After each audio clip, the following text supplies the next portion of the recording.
Start right there. Right next to it. I don't know. From the other middle.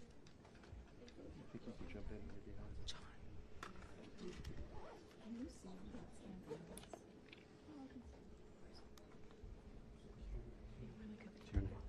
Turn it. Let me just check the camera. Let me just flip back. Just check that. Okay. Thank you. Is your PDT ready?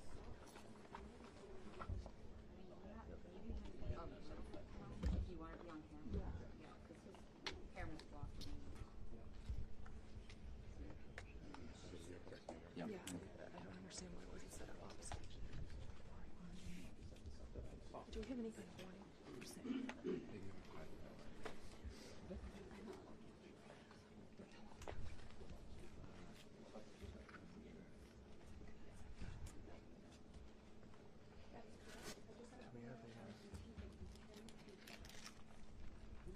Take the shot. Okay.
Who's back?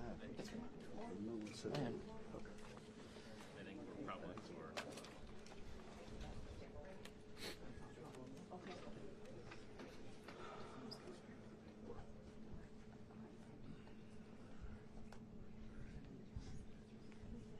Alex, you want this? You want it? Yes. Jim. Alex, go ahead and I mean, Alex.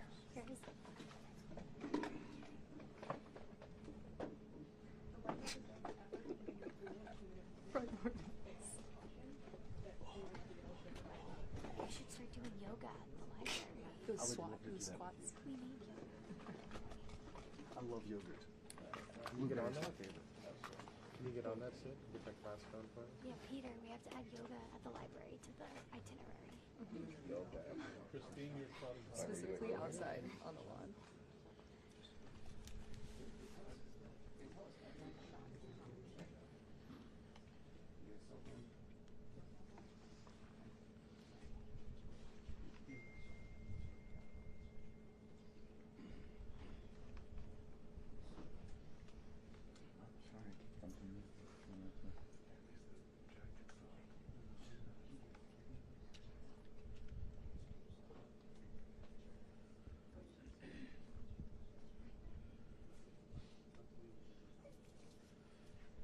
Euro.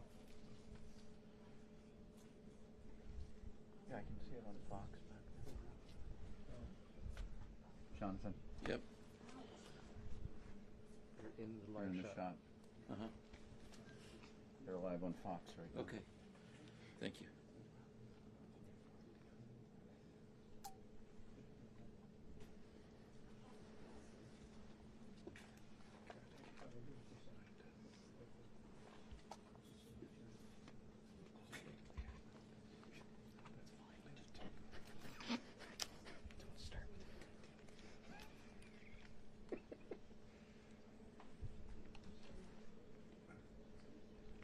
Watch out your lenses.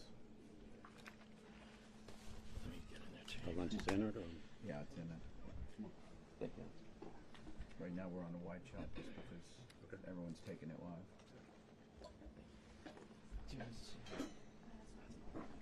This is okay.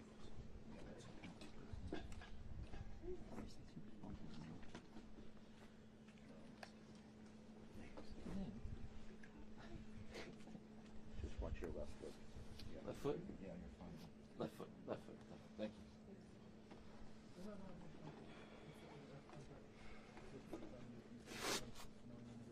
What's everybody doing?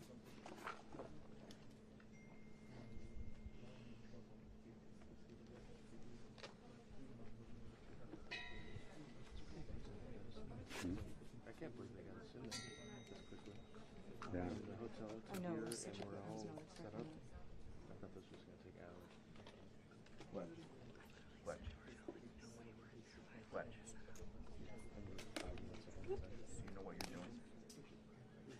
You know what you're doing? Sir. Sir. If you could You know please, what you're doing. take a quick half step back. Those are really wide angle lenses, and you'll, if the two of you move forward, you'll be in the shot as the, ma'am in the white also. The farther y'all press forward, the more you're going to be in these shots. They're super wide angle. Thanks, Julio. Thank you.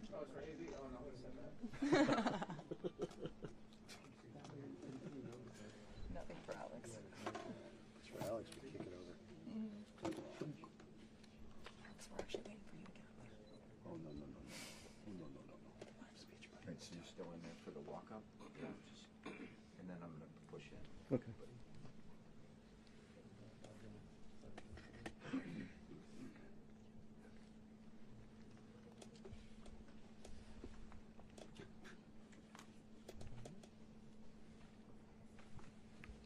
Test image. It's a handheld camera test image. Test image. 24 to 70. So, you're fine.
Peter, how do you feel about that? I'm fine with that.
No. What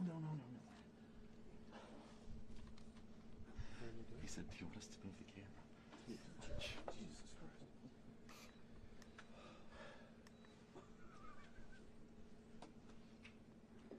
I remember my first day. This is your second cruise. 33 years ago. You get out.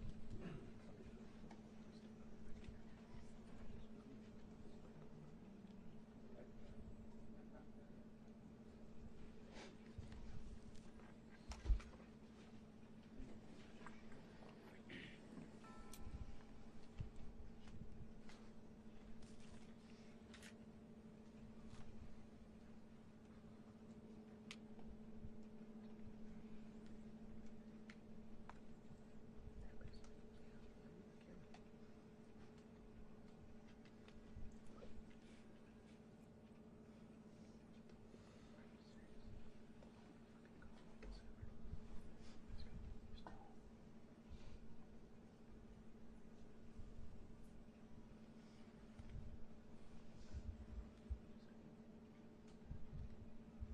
If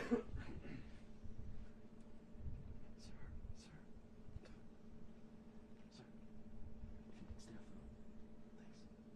You're moving the camera. Trust me.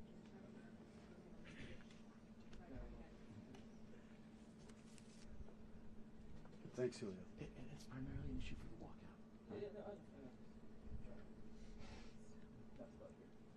The rope is pushing me too. Thank you. Thank you. Thanks, Julio.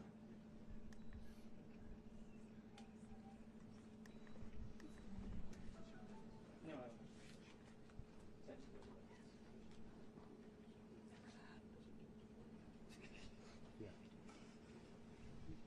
That's 16.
guys keep popping your shot, Yeah. they see it on the... Gotta watch on it.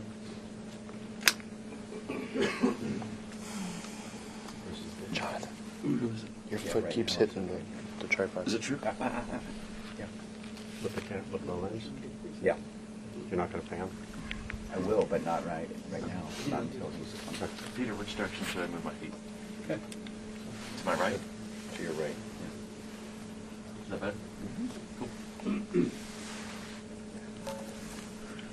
Yeah, again, it's in the shot. Okay, good. Let me know. Trying to figure it out. How about down here? Yeah, I mean, that's fine. That's fine. Okay. Like that's okay? Yeah.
Like, what is he wearing? No, but like... Oh, he's wearing white balls. I know what it is.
Fine.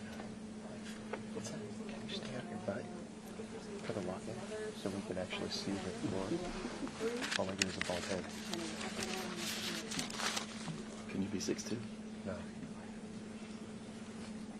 If I'm on my butt, I can't see over there. So you have a remote. Sam, look up. Can't see over whose head. Me too. Huh?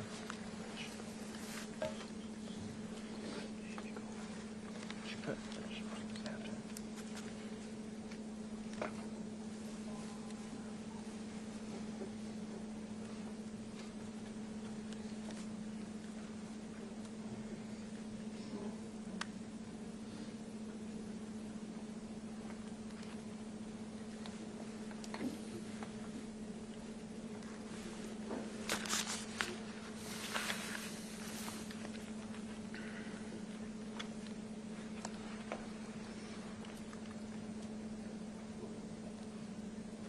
don't have a mental note, but just finding that another song 5-minute warning was given at 11:33.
Okay, thank you very much. This is big stuff.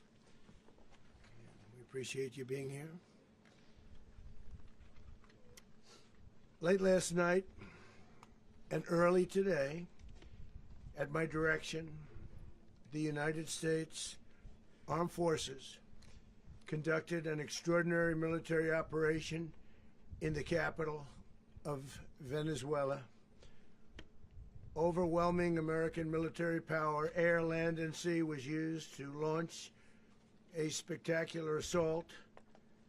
And it was an assault like people have not seen since World War II. It was a force against a heavily fortified military fortress in the heart of Caracas to bring outlaw dictator Nicolas Maduro to justice.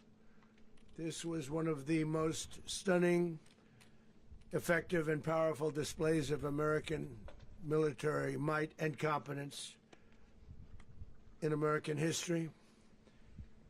And if you think about it, we've done some other good ones, like the attack on Soleimani, the attack on al-Baghdadi, and the obliteration and decimation of the Iran nuclear sites just recently in an operation known as Midnight Hammer, all perfectly executed and done.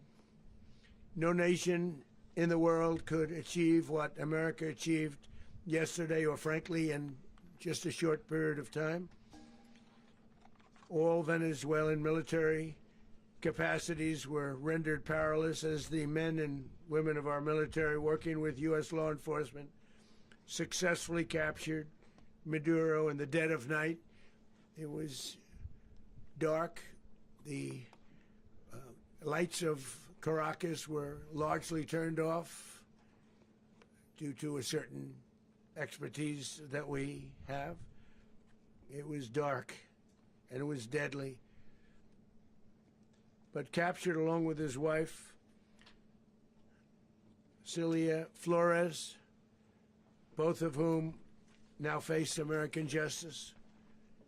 Maduro and Flores have been indicted in the Southern District of New York, it's Jay Clayton, for their campaign of deadly narco-terrorism against the United States and its citizens. I want to thank the men and women of our military who achieved such an extraordinary success overnight with breathtaking speed, power, precision, and competence. You rarely see anything like it. You've seen some raids in this country that didn't go so well. They were an embarrassment.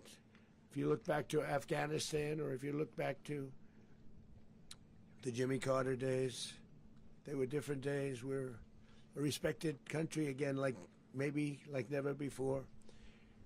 These highly trained warriors, operating in collaboration with U.S. law enforcement, caught them in a very ready position. They were waiting for us. They knew we had many ships out in the sea. We were just sort of waiting. They knew we were coming. So they were in a ready, what's called a ready position.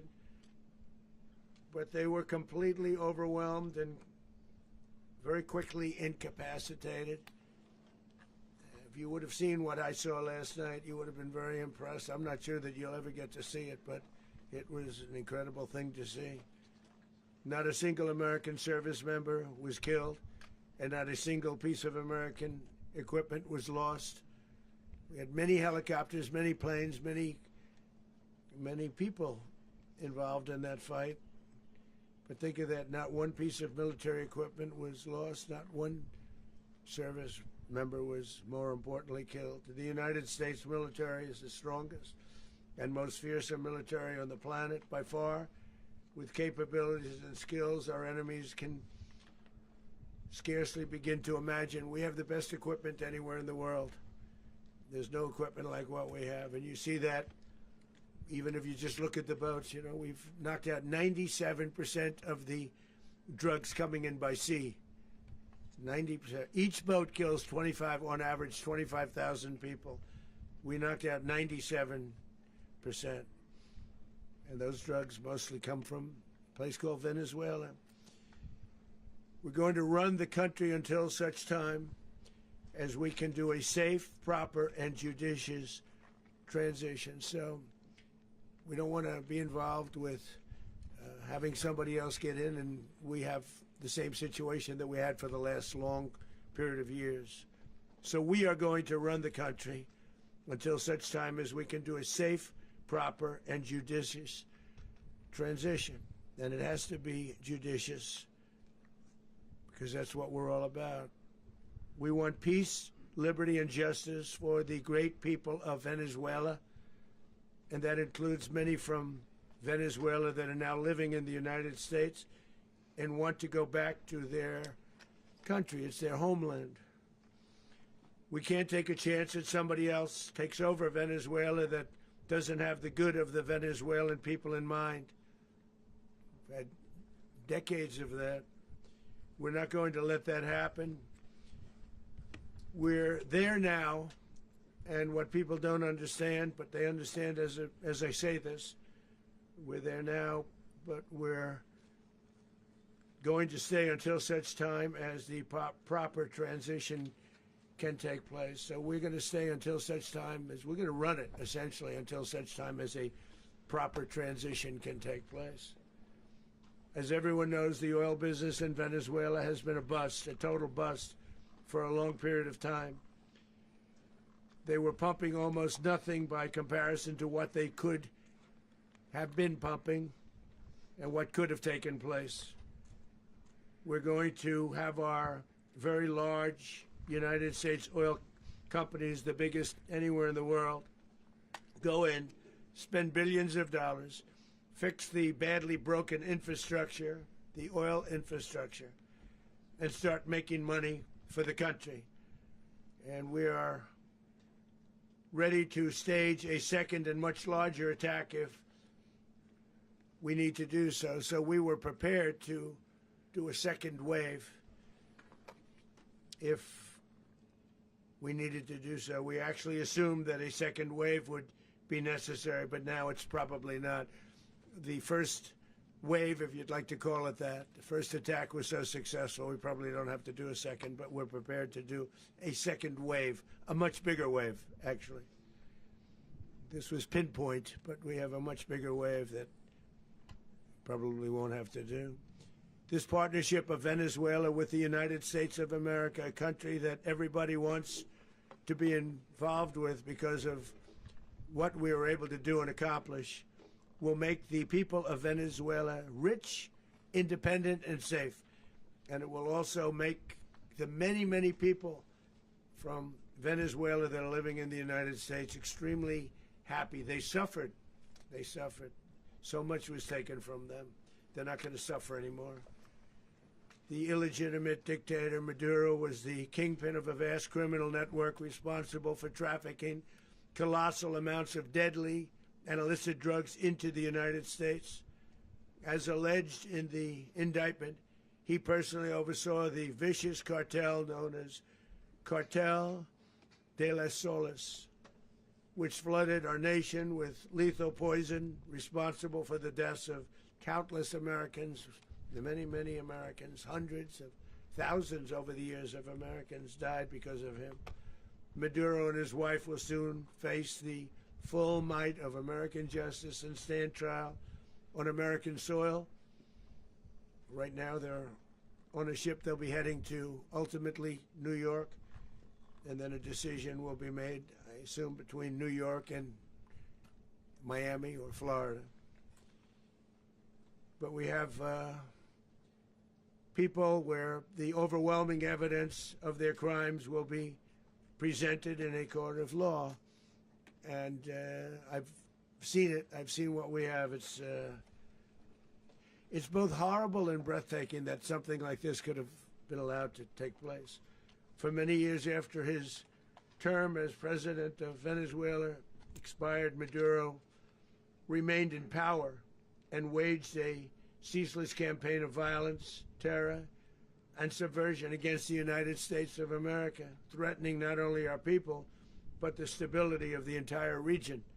And you all saw it. In addition to trafficking gigantic amounts of illegal drugs that inflicted untold suffering and human destruction all over the country, all over in particular the United States, Maduro sent savage and murderous gangs, including the bloodthirsty prison gang Tren de Aragua, to terrorize American communities nationwide. And he did indeed.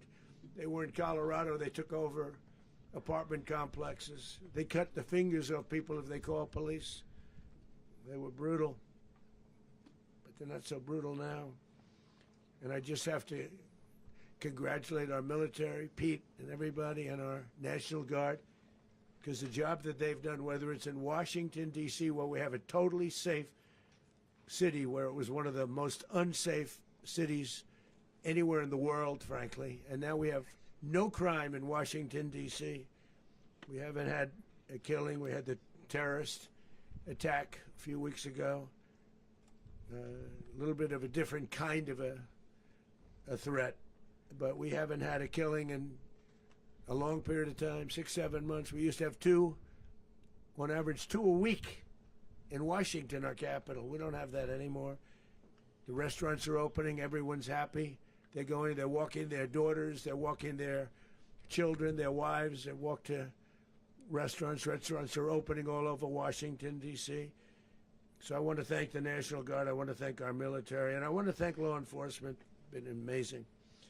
And they should do it with more cities. We're doing it, as you know, and we're doing it in Memphis, Tennessee right now, and crime is down. We've just sort of started a few weeks ago, but crime is down now 77%. And the governor of Louisiana called, great person, and he wanted us to help him, as you know, in a certain very nice part of Louisiana.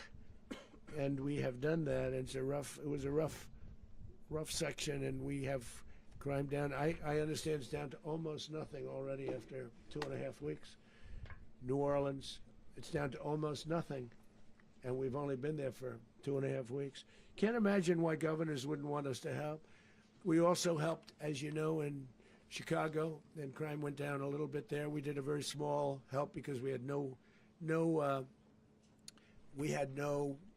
working ability with the governor. The governor was a disaster, and the mayor was a disaster. But it knocked down crime. But we're pulling out of there when they need us. We'll know. You'll know. You'll be writing about it. And likewise, Los Angeles, where we saved Los Angeles early on, where the head of the police department made a statement that if the federal government didn't come in, we would have lost Los Angeles. That's long after the fires. That's when they had the riots in Los Angeles. We did a great job. Got no credit for it whatsoever, but that's okay. It doesn't matter. We don't need the credit. But we'll be pulling out when they need us. They'll call, or we'll go back if we have to. We'll go back. But we did a great job in various cities. But the place that we're very proud of is Washington, D.C., because it's our nation's capital. We took it from being a crime-ridden mess to being one of the safest cities in the country. But the gangs that they sent raped, tortured, and murdered American women and children. They were in all of the cities I mentioned, Tren de Aragua. And they were sent by Maduro to terrorize our people, and now Maduro will never again be able to threaten an American citizen or anybody from Venezuela. There will no longer be threats. For years I've highlighted the stories of those innocent Americans whose lives were so heartlessly robbed by this Venezuelan terrorist organization. Really one of the worst. One of the worst, they say the worst.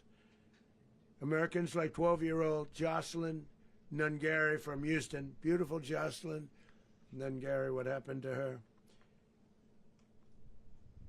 They, as you know, they kidnapped, assaulted, and murdered by Tren de Aragua animals. They murdered Jocelyn and left her dead under the bridge. There was a bridge that will never be the same to so many people after seeing what happened.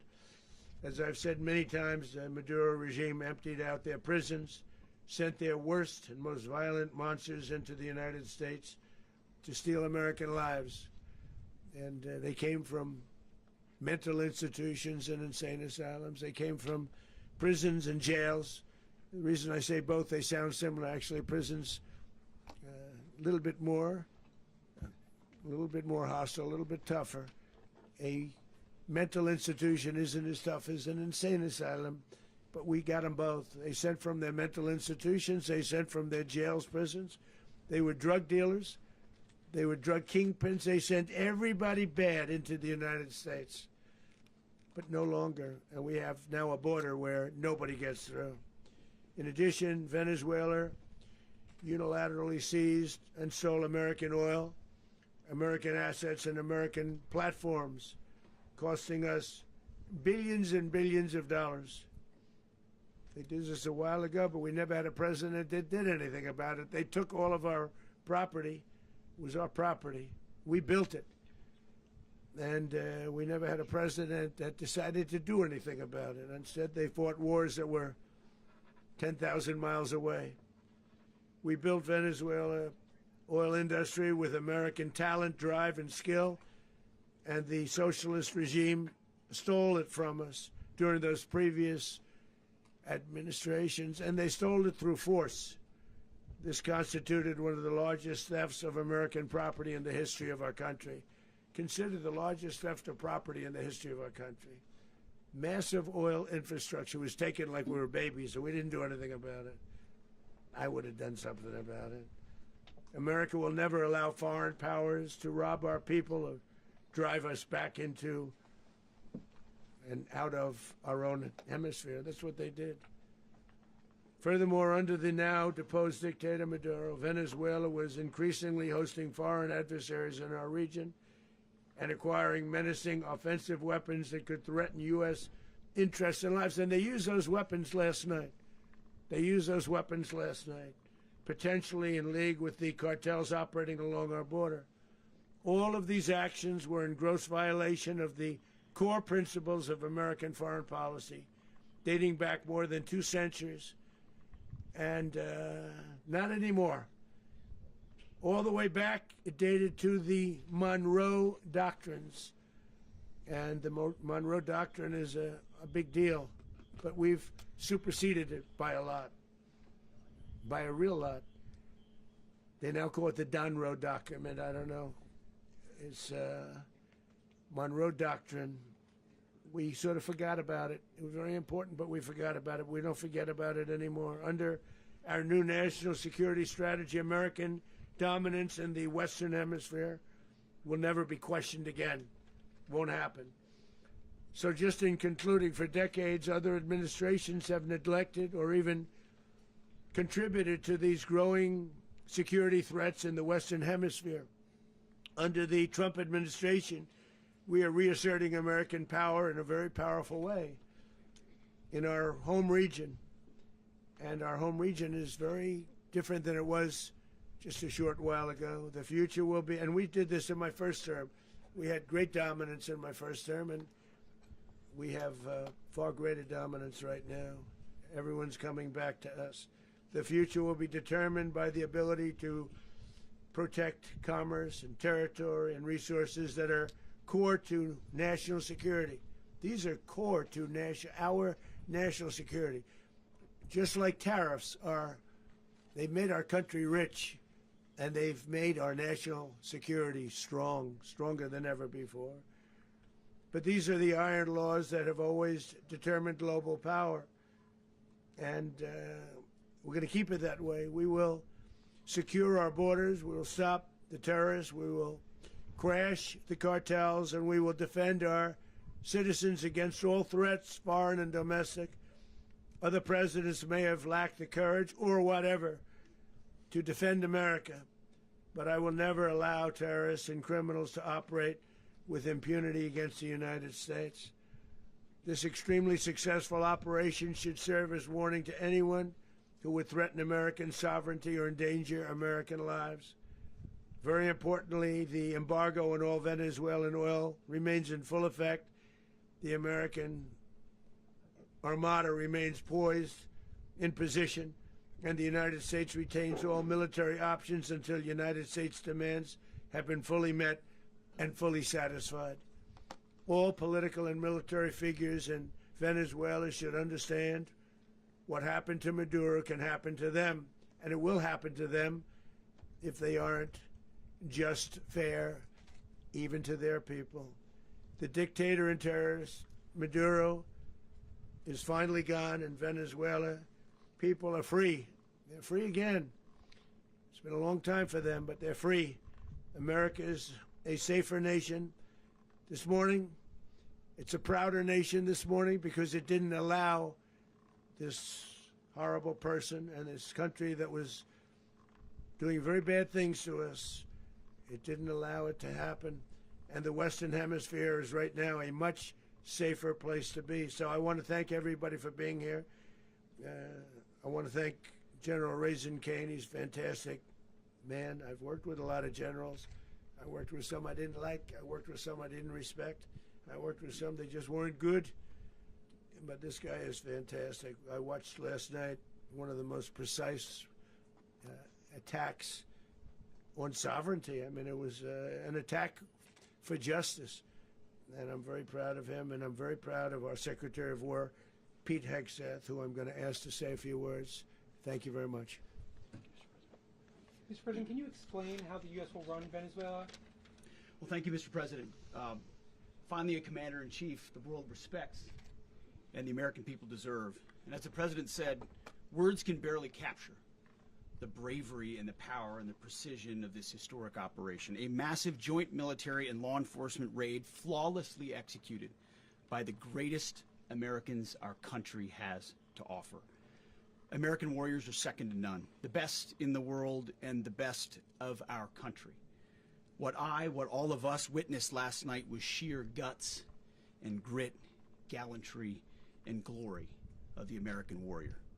I'm simply humbled by such men, and I tip my hat to our chairman, Dan Raisin Kane, and all those Americans who stood watch last night. Our warriors are the elite of America, and again, President Trump has your back.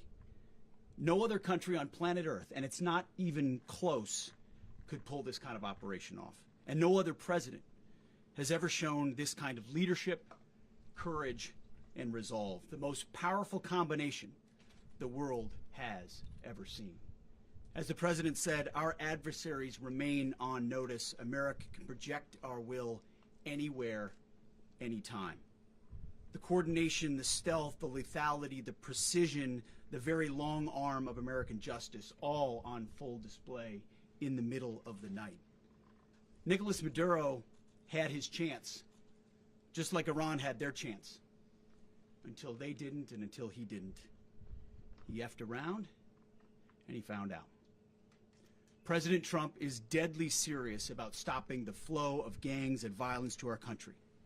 Deadly serious about stopping the flow of drugs and poison to our people. Deadly serious about getting back the oil that was stolen from us. And deadly serious about reestablishing American deterrence and dominance in the Western Hemisphere. This is about the safety, security, freedom, and prosperity of the American people. This is America first. This is peace through strength. And the United States War Department is proud to help deliver it.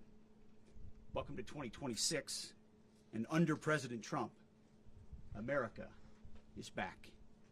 I'd like to welcome now our chairman, Chairman Raisin Kane, to give a few more details about the operation. Mr. Chairman. Thank you, Mr. Secretary. Thank you, Mr. President, and good morning. Last night, on the order of the President of the United States and in support of a request from the Department of Justice, as the President said, the United States military conducted an apprehension mission in Caracas, Venezuela, to bring to justice two indicted persons, Nicolas and Cecilia Maduro. This operation, known as Operation Absolute Resolve, was discreet, precise, and conducted during the darkest hours of January 2nd and was the culmination of months of planning and rehearsal, an operation that, frankly, only the United States military could undertake. What I'd like to do this morning is talk to you through some of the preparation and the details without compromising any of our tactics, techniques, and procedures. There is always a chance that we'll be tasked to do this type of mission again. Our interagency work began months ago and built on decades of experience of integrating complex air, ground, space, and maritime operations. While the past 2 decades have honed the skills of our special operations forces, this particular mission required every component of our joint force, with soldiers, sailors, airmen, Marines, and Guardians working in unison with our intelligence agency partners and law enforcement teammates in an unprecedented operation. We leveraged our unmatched intelligence capabilities and our years of experience in hunting terrorists, and we could not have done this mission without the incredible work by various intelligence agencies, including the CIA, NSA, and NGA. We watched, we waited, we prepared, we remained patient and professional. This mission was meticulously planned, drawing lessons from decades of missions over the last many years, many missions over these last many years. This was an audacious operation that only the United States could do. It required the utmost of precision and integration within our joint force. And the word integration does not explain the sheer complexity of such a mission. An extraction so precise it involved more than 150 aircraft launching across the Western Hemisphere in close coordination, all coming together in time and place to layer effects for a single purpose: to get an interdiction force into downtown Caracas while maintaining the element of tactical surprise. Failure of one component of this well-oiled machine would have endangered the entire mission, and failure is never an option for America's joint force. Those in the air over Caracas last night were willing to give their lives for those on the ground and in the helicopters. Let me talk a little bit about the preparation. After months of work by our intelligence teammates to find Maduro and understand how he moved, where he lived, where he traveled, what he ate, what he wore, what were his pets, in early December, our force was set pending a series of aligned events. Key was choosing the right day to minimize the potential for civilian harm and maximize the element of surprise, and minimize the harm to the indicted personnel so, as the President said, they could be brought to justice. And as the President said earlier today, weather in Venezuela is always a factor this time of the year. And over the weeks through Christmas and New Year's, the men and women of the United States military sat ready, patiently waiting for the right triggers to be met and the President to order us into action. Last night, the weather broke just enough, clearing a path that only the most skilled aviators in the world could maneuver through. Ocean, mountain, low cloud ceilings, but when tasked with a mission, this organization does not quit. At 10:46 p.m. Eastern Time last night, the President ordered the United States military to move forward with this mission. He said to us, and we appreciate it, Mr. President, good luck and Godspeed. And those words were transmitted to the entire joint force. Over the course of the night, aircraft began launching from 20 different bases on land and sea across the Western Hemisphere. In total, more than 150 aircraft, bombers, fighters, intelligence, reconnaissance, surveillance, rotary wing were in the air last night. Thousands and thousands of hours of experience were airborne. Our youngest crew member was 20, and our oldest crew member was 49, and there's simply no match for American military might. As the night began, the helicopters took off with the extraction force, which included law enforcement officers, and began their flight into Venezuela at 100 feet above the water. As they approached Venezuelan shores, the United States began layering different effects provided by Spacecom, Cybercom, and other members of the interagency to create a pathway. Overhead, those forces were protected by aircraft from the United States Marines, the United States Navy, the United States Air Force, and the Air National Guard. The force included F-22s, F-35s, F-18s, EA-18s, E-2s, B-1 bombers, and other support aircraft, as well as numerous remotely piloted drones. As the force began to approach Caracas, the Joint Air Component began dismantling and disabling the air defense systems in Venezuela, employing weapons to ensure the safe passage of the helicopters into the target area. The goal of our air component is, was, and always will be to protect the helicopters and the ground force and get them to the target and get them home. As the force crossed the last point of high terrain where they'd been hiding in the clutter, we assessed that we had maintained totally the element of surprise.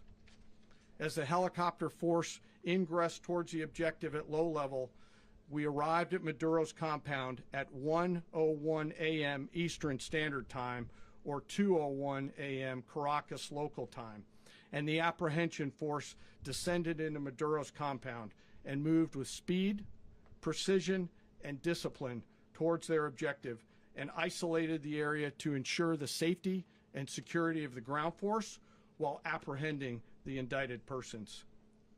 On arrival into the target area, the helicopters came under fire, and they replied with that fire with overwhelming force in self-defense. One of our aircraft was hit but remained flyable, and as the President said earlier today, all of our aircraft came home, and that aircraft remained flyable during the rest of the mission. As the operation unfolded at the compound, our air and ground intelligence teams provided real-time updates to the ground force, ensuring those forces could safely navigate the complex environment without unnecessary risk. The force remained protected by overhead tactical aviation. Maduro and his wife, both indicted, gave up and were taken into custody by the Department of Justice, assisted by our incredible U.S. military with professionalism and precision, with no loss of U.S. life. After securing the indicted persons, the force began to prep for departure. Helicopters were called in to exfiltrate the extraction force, while fighter aircraft and remotely piloted aircraft provided overhead coverage and suppressive fire. There were multiple self-defense engagements as the force began to withdraw out of Venezuela. The force successfully exfiltrated and returned to their afloat launch bases, and the force was over the water at 3:29 a.m. Eastern Standard Time with indicted persons on board. And both Maduro and his wife were embarked aboard the USS Iwo Jima. In closing, what we've witnessed today is a powerful demonstration of America's joint force. We think, we develop, we train, we rehearse, we debrief, we rehearse again and again, not to get it right, but to ensure that we cannot get it wrong. Our jobs are to integrate combat power so when the order comes, we can deliver overwhelming force at the time and the place of our choosing against any foe anywhere in the world. I am immensely proud today of our joint force and filled with gratitude to represent them here today. There is simply no mission too difficult for these incredible professionals and the families that stand by them and support them. As we stand here this morning, our forces remain in the region at a high state of readiness, prepared to project power, defend themselves, and our interests in the region. This operation is a testament to the dedication and unwavering commitment to justice and our resolve to hold accountable those who threaten peace and stability. In closing, I want to express my heartfelt gratitude to the brave men and women who executed this mission. Their courage and tireless commitment to our nation are what makes us strong. Thank you, Mr. Secretary, and thank you, Mr. President. Well, I don't have much to add to what you've heard now, other than the following points. Nicolas Maduro was indicted in 2020 in the United States. He is not the legitimate president of Venezuela. That's not just us saying it. The first Trump administration, the Biden administration, the second Trump administration, none of those three recognized him. He's not recognized by the European Union and multiple countries around the world.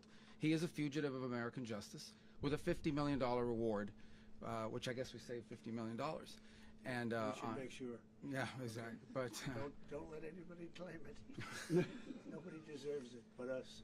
But I want to be clear about one thing. Nicolas Maduro had multiple opportunities to avoid this. He was provided multiple very, very, very generous offers and chose instead to act like a wild man, chose instead to play around. And the result is what we saw tonight. The other message here is the following. You have a guy, like many people around the world, they like to play games. You have a guy who decides he's going to invite Iran into his country, is going to, do the confiscation of American oil companies, is going to flood our country with gang members, is going to take Americans prisoner and try to hold them for hostage and trade them like he was able to do with the Biden administration. Basically likes to play games all this time and thinks nothing's going to happen. And I hope what people now understand is that we have a president. The 47th president of the United States is not a game player. When he tells you that he's going to do something, when tells you he's going to address a problem, he means it. He actions it. I can tell you, I've watched this process now for 14, 15 years, been around it. Everybody talks, I'm going to do this, I'm going to do that. When I get there, we're going to do this, we're going to take. This is a president of action. Like, I don't understand yet how they haven't figured this out.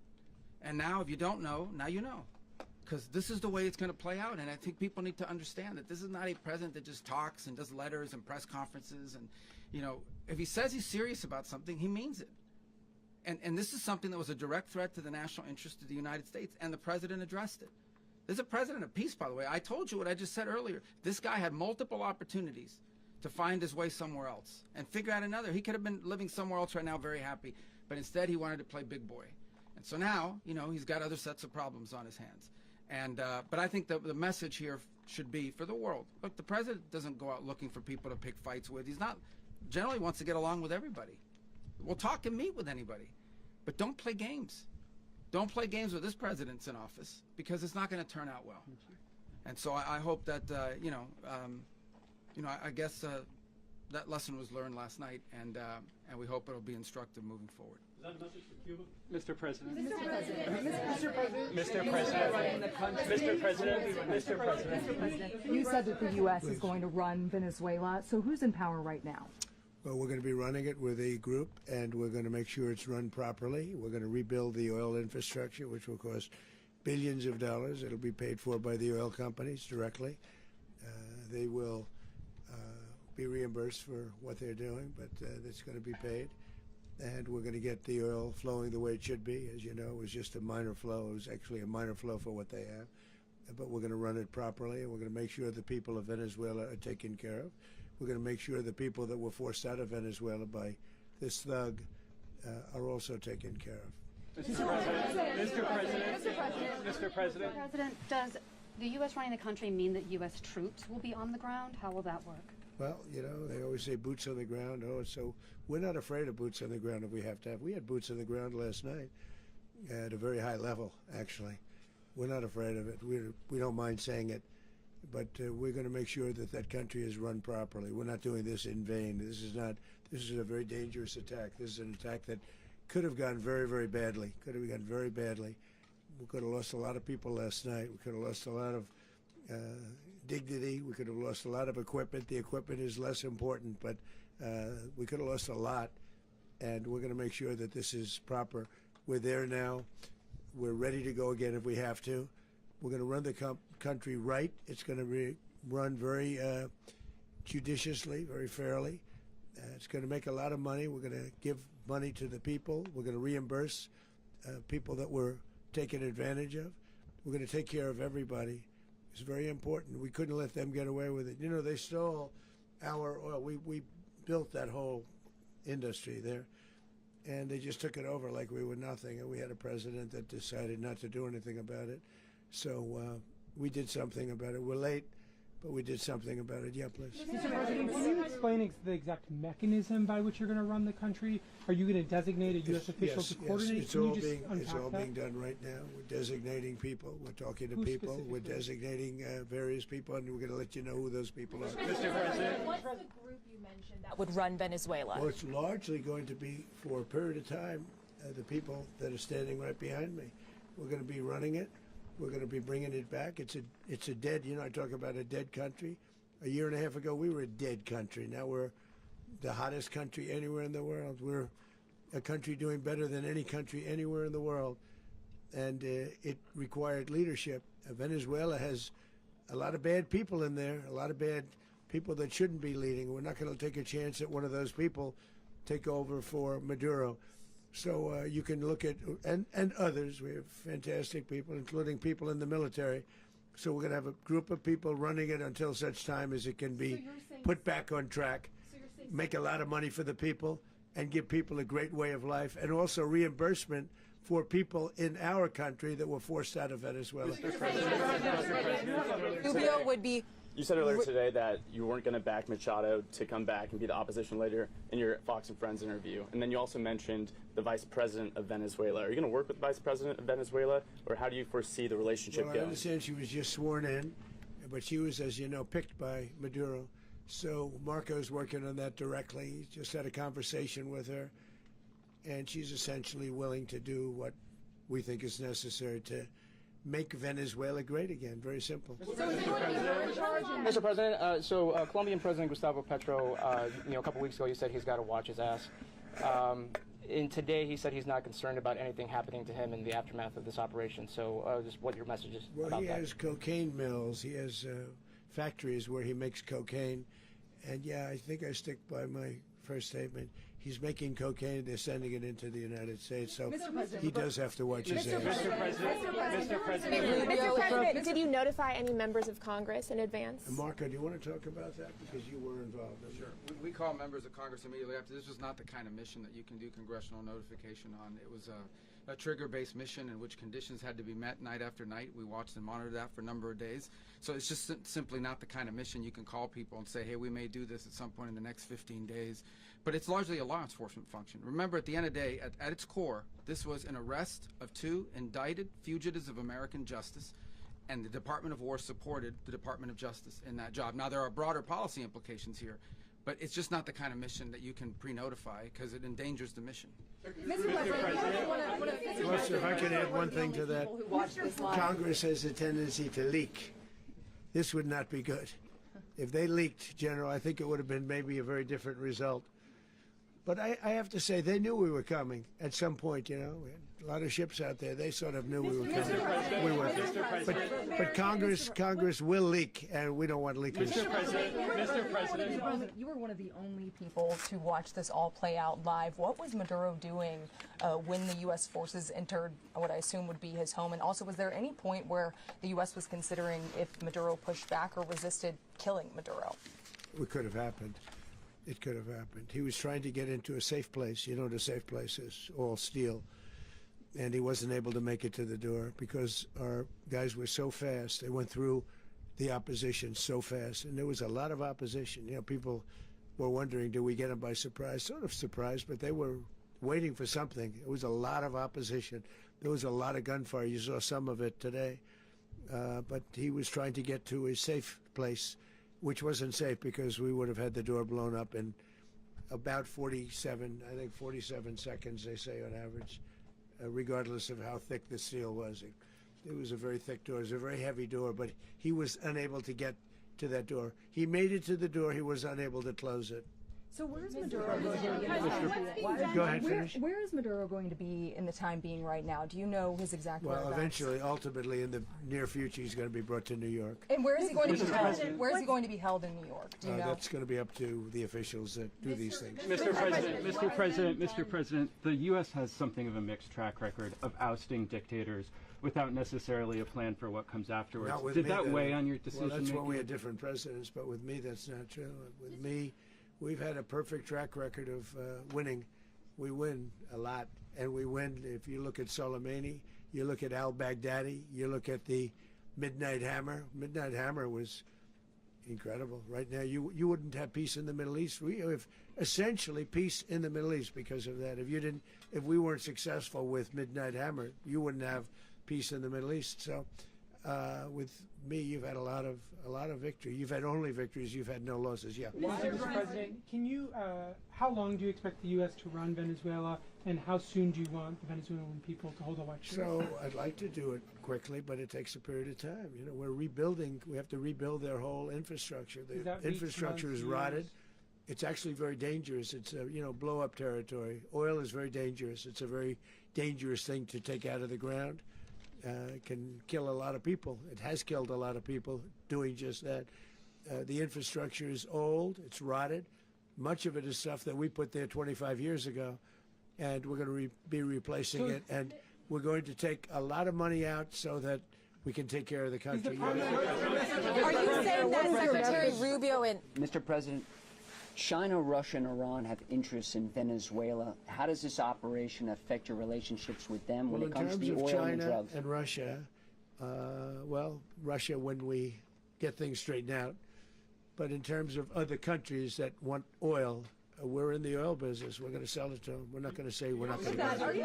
In other words, we'll be selling oil, probably in much larger doses because they couldn't produce very much because their infrastructure was so bad. So we'll be selling large amounts of oil to other countries, many of whom are using it now, but I would say many more will come. Are you saying that, Mr. President, are you saying that? Oh.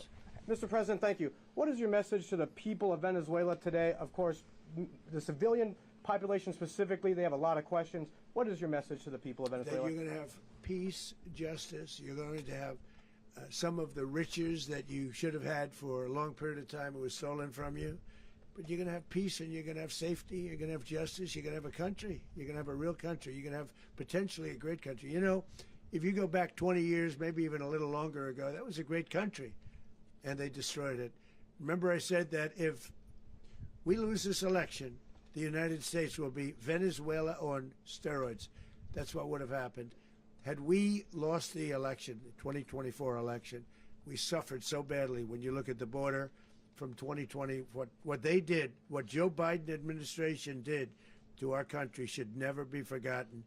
But if we had to go through another year of that, we would be exactly where Venezuela was in terms, I used to say, if they win, we're going to be Venezuela on steroids, and that's what would have happened. President, thank you. Are you saying that Secretary Hegseth and Rubio are going to be running Venezuela, and will you be sending in U.S. military They're troops going to to be a provide? team that's working with the people of Venezuela to make sure that we have Venezuela right. Because for us to just leave, who's going to take over? I mean, there is nobody to take over. You have a vice president who's been appointed by Maduro. And right now she's the vice president, and she's, I guess, the president. She was sworn as president just a little while ago. She had a long conversation with Marco, and she said, we'll do whatever you need. I think she was quite gracious, but she really doesn't have a choice. We're going to have this done right. We're not going to just do this with Maduro, then leave like everybody else, leave and say, you know, let it go to hell. If we just left, it has zero chance of ever coming back. We'll run it properly. We'll run it professionally. We'll have the greatest oil companies in the world go in and invest billions and billions of dollars and take out money, use that money in Venezuela. And the biggest beneficiary are going to be the people of Venezuela. And also, I can't stress this strongly enough, the people that got thrown out of Venezuela that are now in the United States, and frankly, some want to stay and some probably want to go back. Yeah. So, Mr. President, what is being done to protect Americans in the country, and were any of the detained Americans Well, right now they're arrested very last protected night? because nobody's going to mess with us. They're very protected. The people of, and we let them know that you better not touch one of them. Are you concerned that bad elements of the Maduro regime will remain in place? Well, we know who they are. We're on them, and they're acting much differently now than they would have acted 2 days ago. And what can you Okay, say wait, about behind you, please. Mr. President, why is running a country in South America America first? Well, I think it is because we want to surround ourselves with good neighbors. We want to surround ourselves with stability. We want to surround ourselves with energy. We have tremendous energy in that country. It's very important that we protect it. We need that for ourselves. We need that for the world. And we want to make sure we can protect it. Yes, sir. Please, go ahead. Yeah, is there a message here for Cuba and Diaz-Canel? Well, Cuba's an interesting case. Cuba is, you know, not doing very well right now. That system has not been a very good one for Cuba. The people there have suffered for many, many years. And I think Cuba is going to be something we'll end up talking about because Cuba is a failing nation right now, very badly failing nation. And we want to help the people of it's very similar in the sense that we want to help the people in Cuba, but we want to also help the people that were forced out of Cuba and living in this country. Do you want to say something about that, Marco, please? Well, I mean, I just gave you a statement a few minutes ago about, you know, when the president speaks, you should take him seriously. So suffice it to say, you know, Cuba is a disaster. It's run by incompetent, senile men, and in some cases, not senile, but incompetent nonetheless. It has no economy. It's in total collapse. And by the way, you know, they were, you know, all the guards that helped protect Maduro, this is well known, their whole spy agency, all that were full of Cubans. I mean, they basically, it's amazing. This poor island took over Venezuela in some cases. One of the biggest problems that Venezuelans have is they have to declare independence from Cuba that tried to basically colonize it from a security standpoint. So, yeah, look, if I lived in Havana and I was in the government, I'd be concerned, at least a little bit. Are you cutting off the oil flow to Cuba from Venezuela? Well, the president already announced a week ago that anything that's sanctioned, it's sanctioned oil, it's not going to be allowed to get there. So that's an The answer is yes. Mr. President. Yes. Is the U.S. aware of the location of opposition leader Machado, and have you been in contact with her? No, we haven't. Really, no, we haven't. Mr. President, on Monday. Oh, I think it would be very tough for her to be the leader. She doesn't have the support within or the respect within the country. She's a very nice woman, but she doesn't have the respect. Mr. President, is it possible that the U.S. ends up administrating Venezuela for years? Well, it won't cost us anything because the money coming out of the ground is very substantial, so it's not going to cost us anything. So the U.S. isn't going to dedicate we any will. money to. Well, we want safety there. We want to be surrounded by countries that aren't housing all of our enemies all over the world. That's what was happening, and you don't want to have that. But we're going to be rebuilding, and we're not spending money. The oil companies are going to go in. They're going to spend money. We're going to take back the oil that, frankly, we should have taken back a long time ago. A lot of money is coming out of the ground. We're going to get reimbursed for all of that. We're going to get reimbursed for everything that we spend. So it's going to be a very important. This is a very big evening that took place last night. We have to be surrounded by safe, secure countries, and we also have to have energy. Very important. We have to have energy that's real energy, not where they're getting 4% and 5% of the energy out of the ground. You take a look. It was such a disaster. So what's going to happen with Venezuela, I think, over the next period of a year is going to be a great thing. And the people of Venezuela will be the biggest beneficiaries. Mr. President, U.S. military. Mr. President, thank you. What did you last speak to Maduro about when you spoke? And is the Well, US I don't want to at get war into with the Venezuela? conversations, but I did have conversations with him, and I said, you got to surrender. And I actually thought he was pretty close to doing so, but now he wished he did, yeah. Mr. President, can you explain, you said that Maduro is responsible for drug trafficking. You recently pardoned the former president of Honduras who was convicted on many drug trafficking. Can you explain how these two situations are different? And would you ever pardon Maduro? I endorsed, as you know, the winning president, the man who won in Honduras. I endorsed the man who won in Chile. I endorsed the man who won in Argentina. And we are doing very well with that whole group. What the man that I pardoned was, if you could equate it to us, he was treated like the Biden administration treated a man named Trump. That didn't work out too well for them. This was a man who was persecuted very unfairly. He was the head of the country. He was persecuted very unfairly. And there are a number of them. And we felt that it was a very unfair situation that happened to him. He's also a party member of the man who won. So obviously the people liked what I did. And one of the reasons that was done is because of the fact that the party in power felt very strongly that that man was treated very badly. I studied it very quickly, and then I studied it in great detail. I went to a lot of the people standing behind me, and they felt that that man was persecuted and treated very badly. That's why I gave him a pardon. Mr. President, you referenced boots on the ground earlier. Can you just sort of button this up? Do you envision the U.S. military having a presence in Venezuela as the U.S. runs that country? Well, no, we're going to have a presence in Venezuela as it pertains to oil, because we have to have, we're sending our expertise in. So you may need something, not very much. But no, we're going to be taking out a tremendous amount of wealth out of the ground. And that wealth is going to the people of Venezuela and people from outside of Venezuela that used to be in Venezuela. And it goes also to the United States of America in the form of reimbursement for the damages caused us by that country. So I want to thank you all very much. Thank you. Do you have one? Yes, please. You were so nice before. I'm going to give you the final question. Go ahead. Thank you, Mr. Unless it's a bad question, in which case I'll go one more. It's about who? It's about Putin, if you want. About Putin? Well, okay. That's always nice. You had a to talk phone. about Putin. You had a phone call with him on Yeah. Monday. Did he talk at all about Maduro? Did y'all talk about this? No, we didn't. And We then- never spoke about Maduro. Are you mad at him right now? I mean, there's this I'm not intelligence. thrilled with Putin. I'm not thrilled with Putin. He's killing too many people. There was that I intelligence. thought that would be so. I settled 8 1/4 war. You know what the 1/4 was? Thailand and Cambodia. I did it again. They broke out, and I did it in about 5 hours. and I settled it. I'm giving myself 1 quarter, so I'm up to now 8 1/4. In other words, I settled the war, but then they broke out. They had a pretty bad breakout over the last 4 days. I got them to go back to peace, so I only give 1 quarter. I thought the easiest one would be, one of the easier ones would be Russia, Ukraine. It's not, and they both have done some pretty bad things. And look, that's Biden's war. That's not my war. But I want to stop the lives. Did you see where last month, 30,000, it was 27,000 the month before. 30,000, mostly soldiers, were killed this last month. 30,000. I want to stop that. You know, I got NATO to pay 5% instead of the 2% that they weren't paying. They weren't paying 2, now they pay 5. And we send them a lot of munitions, we send them a lot of things, missiles and various other things, a lot. And they pay.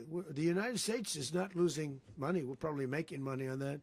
It's the last thing I care about. I just want to stop all those people. We're losing 25, 30,000 human beings that come from 2 places that are very far away. But if I can stop, because it's something I've been pretty good at doing, deals, I guess. It's all a deal. Life is a big deal. But if I can stop that war and stop 30,000 young people, in addition to the fact that people are being killed in Kiev, people are being killed in other cities throughout, you know, a much smaller number, but they're being killed, viciously killed. So I'm not happy about it. I thought that would be something that would get solved. We have Mr. Witkoff here. I think that we're making progress, but that's a war that should have never happened. If I were president, it would have never happened. Putin says it. Everybody says it. If I were president, that would have never happened. But I inherited that war. That was Joe Biden, Zelensky, and Putin. I came into the situation, and it's a mess. And I will say this. I watched an operation last night that was so precise, that was so brilliant. I mean, it was incredible. If we had our people, like this general and our people involved, that war would not have gone on very long, that I can tell you. That war, to use an old term, that war has become a bloodbath, and we want it to get stopped. Thank you very much. Are you concerned a rogue Venezuelan general can take over the country? Can you talk about your conversation with the vice president?